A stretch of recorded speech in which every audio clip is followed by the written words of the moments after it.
So at the end of World War II, the German engineers that were working on rocket development for space travel surrendered to the United States Army.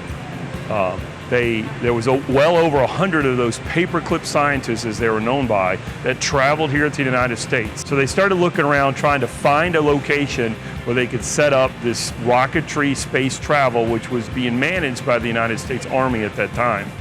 They decided on Huntsville over 6 locations around the United States, and all the rocket scientists and their families all moved into Huntsville. This had a big economic impact for Huntsville because it built roads, they built schools, and the city grew tremendously. All this led up to 1958. In October of 1958, NASA was officially formed and the space travel was moved away from the United States Army. The first director of the Marshall Space Flight Center, which was the headquarters for NASA at that time, was Dr. Wernher von Braun. Here is the replica of what Wernher von Braun's office looked like, including his actual desk and chair that he used during the times that we were doing the Apollo missions to the moon. You can see a model rocket of all the different rockets that he was a manager of that helped develop during the years that he was the director at the Marshall Space Flight Center. So this is the William Cook plane, 1908, the very first aircraft that was designed and built and flew in the state of Alabama. This is a replica of what it looked like. So it was 5 years after the Wright brothers had flown in North Carolina.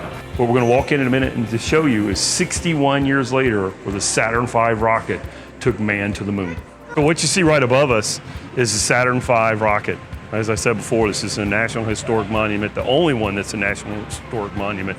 It's on permanent location here as a Smithsonian property. It's the largest item in the Smithsonian's inventory. This was one of the rockets that was going to be used in order to take man to the moon during the Apollo missions. This was the computer that had to be designed and built in order for the brains and for the rocket to actually work the way it was designed to go. You have to remember, this is the mid-60s, going into the late 60s, so computers were the size of classrooms back then. The personal laptops and personal computers didn't exist. So for IBM to design this computer, this was the greatest sense of technology they had ever come up with at that point. And to give you a sense of the technology, my cell phone that I keep in my pocket has about 100 times the computing capability of what that O-ring does, but it was actually the greatest computer ever built in its time. Apollo 16 command capsule.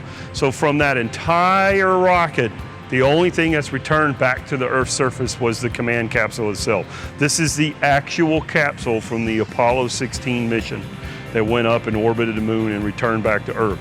You notice that it looks burnt and charred. That's because the paint burns off during re-entry back into the Earth's surface. The Apollo 16 command capsule is very interesting. You can see it's almost a honeycomb shape where it's broken off pieces. This is by design.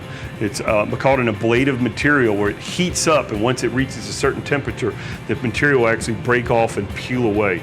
This was designed for the re-entry into the Earth's atmosphere with the intense friction heat that would build up as it's speeding through the atmosphere, trying to get back into the lower atmosphere to splash into the ocean. We have it mapped out where each one of the Apollo missions were, where they landed.